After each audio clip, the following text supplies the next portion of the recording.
Ассалаумағалейкум көрермендер. Бүгінгі біздің тақырып Қазақ хандығының ұлы батыры Қаракерей Қабанбай батыр жайлы болады. Видеоны соңына дейін көріп, бағалауды ұмытпаңыздар. Олай болса, біз бастаймыз. Қаракерей Қабанбай Қожағұлұлы 18 ғасырдағы қазақ батыры, әйгілі қолбасшы Мәмбет Қожағұлдың баласы. 1691 жылы етегі Алакөлге малынып жатқан Тоқта Барлық тауының маңында Барқытбелдің күнгей жағына орналасқан Мәмбет ауылында дүниеге келген. Азан шақырып қойған есімі Ерасыл. 18 ғасырдың бас кезінде, яғни 1702 жылы Барлықтағы алғашқы шайқаста әкесі Қожағұл батыр аз адаммен қоршауда қалып, ақыры ауыр жарақаттан мерт болады. Ерасылдың 11-ге жаңа толған кезі еді. Қожағұл батырдың көзі жұмылған соң бас иесінен айырылған Мәмбет ауылдарына жыл сайын ойраттар шабуыл жасап, тал үсте жылқыларын айдап әкете беретін әдет тапты. Сондай бір кезекті шапқыншылық кезінде қалмақтар жылқы күзетіп жүрген Қабанбайдың ағасы Есенбайды қолға түсіріп, қорлап өлтіреді. Аямас жауыздар қанжармен жас жігіттің қарнын жарып, шалажансар күйінде далаға тастап кетіпті. Есенбай жалғыз інісі Ерасылды маңдайынан шертпей қатты еркелететін.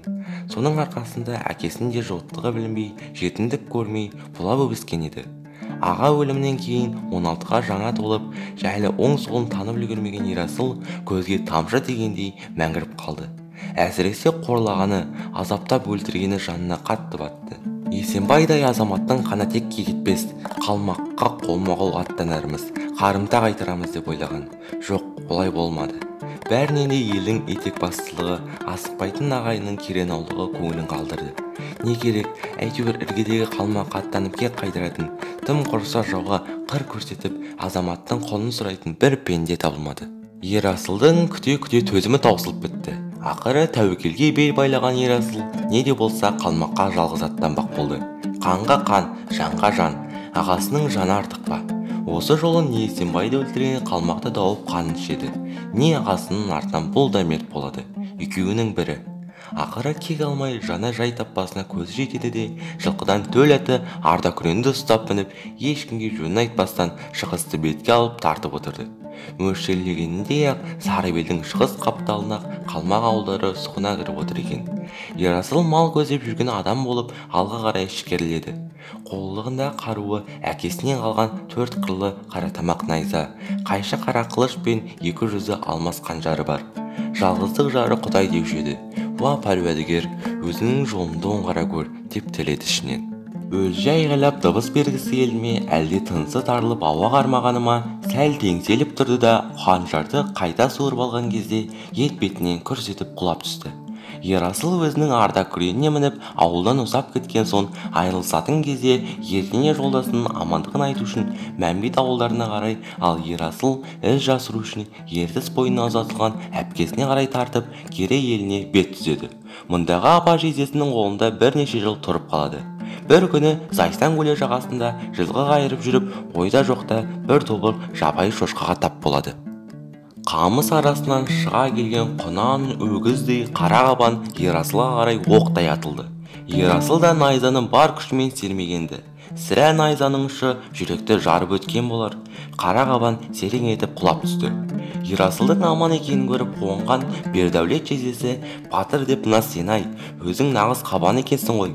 Уа жараңдар, бүгіннен бастап атың Қабан батыр деп атайық демесі бар ма? Жездесінің аузы мұндай дуалы болар ма? Қуаныш үстінде айтылған бір ауыз сөз кешікпей бүкіл елге тарап, аяқ астынан Қабанбай батыр атанды. Сол жылы күзде Сауырдағы шайқаста Ерасыл ойрат батыры Долан Дошанға қарсы жекпе-жекте ел қойып алған осы жаңа атымен шықты. Содан керей арасында 5 жылдай тұрып хан бибіге үйленіп, кейін байжігіт ішіне қайтарылған соң да бұл ат қалған жоқ. 1718 жылдың күзі арада 7 жыл өткенде Аягөз өзенінің бойында Арсаланмен кездесті. Қапы қалма Арсалан, мен қазақтың Қабанбай деген батырымын. Осыдан 7 жыл бұрын 16 жасында ағаң Өже Жырғалды о дүниеге аттандырып едім. Міне, Құдайдың құдіретін көрдің бе? Сенің де ажалың менен болайын деп тұр. Ал енді шамаң болса қорғанып бақ. Найзаны қолына мығым ұстаған Қабанбай кіндік тұстан Ниқазан толмыстан қарайтын кісіше еңкейе шауып келді де, дәл қасына таяған кезде көз ілеспес жылдамдықпен өндіржекке ұрып кеп жіберді. найзамен бауыз алған арсылан кескен теректей болып ат үстінен сұлап түсті де қорқырап қала берді. Кейін ойрат қолын ойырсырата жеңіп, шаған шатқалына айдап шыққанда ақбоз атқа мініп, дара шауып, қол бастаған батырдың Қабанбай екенін біліп, Абылай хан қатты разы болған екен.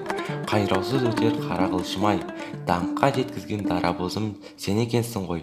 Егер биікке бекініп алған жау қамалына қалың қолды көтеріп сен шаппағанда, бүгінгі шайқастың немен бітері не қайбыл еді. Бүгіннен бастап Қабанбай атың хан нұранына айналып, жорықтағы есімін дарабоз болсын деп құшағына алып, үстіне алтын зерлі тонын жапқан екен. Бұл ақпарат сіздерге пайдалы болды деген ойдамын. Тыңдағандарыңызға рахмет. Егер видеомыз ұнаса, лайк басып, комментарий жазып, каналға тіркеліп қойсаңыздар, бізге жақсы қолдау болатын еді. Келесі кездескенше аман болыңыздар.